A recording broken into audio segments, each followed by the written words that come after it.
Hyderabad city police ఈ drunk and driving పైన చాలా ఉక్కుపాదం మోపుతుంది. ఒక న్యూ ఇయర్ దృష్టిలో పెట్టుకొని మనము ఎక్కువ టీమ్స్ పెట్టడం జరిగింది. ఆల్మోస్ట్ 126 టీమ్స్ పనిచేయడం జరుగుతుంది. ప్రతిరోజు కూడా ఆల్మోస్ట్ నెక్స్ట్ 2026 ఫస్ట్ వీక్ దాకా కూడా మనం ఈ యొక్క టీమ్స్ని పనిచేయడం జరుగుతుంది. సో ముఖ్యంగా ప్రజలందరూ కూడా కోరుతున్నాను, మీరందరూ కూడా అన్ని విషయాల్లో సహకరిస్తున్నారు. ఈ విషయంలో కూడా మీరందరూ కూడా సహకరించాలి. ఎవరు కూడా డ్రింక్ అండ్ డ్రైవ్ చేయవద్దు.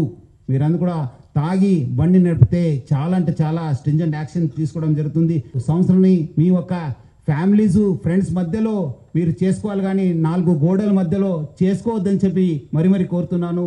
మెమొరబుల్ మిజరబుల్ గా చేసుకోవద్దని చెప్పి నేను మరి కోరుతున్నాను. అట్లానే ఈ యొక్క డేంజరస్ డ్రైవింగ్ పైన కూడా హైదరాబాద్ సిటీ ట్రాఫిక్ పోలీస్ చాలా గట్టిగా మనము ఎఫర్ట్స్ పెట్టడం జరుగుతుంది. ముఖ్యంగా హెల్మెట్ లెస్ డ్రైవింగ్ కావచ్చు, మైనర్ డ్రైవింగ్ కావచ్చు, రాంగ్ డ్రైవింగ్ కావచ్చు, దానిపైన కూడా చాలా అంటే చాలా ఫోకస్గా మనం పనిచేయడం జరుగుతుంది. మనం కూడా ఈ ట్రిపుల్ రైడింగ్ కావచ్చు, మన మొబైల్ ఫోన్ యూసేజ్ కావచ్చు, రాంగ్ సైడ్ డ్రైవింగ్ పైన చాలా మనము గట్టిగా ఎఫర్ట్స్ పెట్టడం జరుగుతుంది. ఈ మైనర్ డ్రైవింగ్లో ఎవరు పట్టుబడితే వాళ్ళ పేరెంట్స్ పైన కూడా కేసు కట్టడం జరుగుతుంది.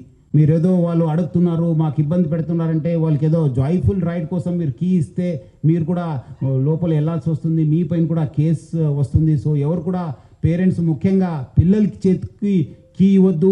డ్రైవింగ్ లైసెన్స్ వచ్చిన తర్వాతనే మీరు వెహికల్ ఇవ్వాలని చెప్పి కోరుతున్నాను.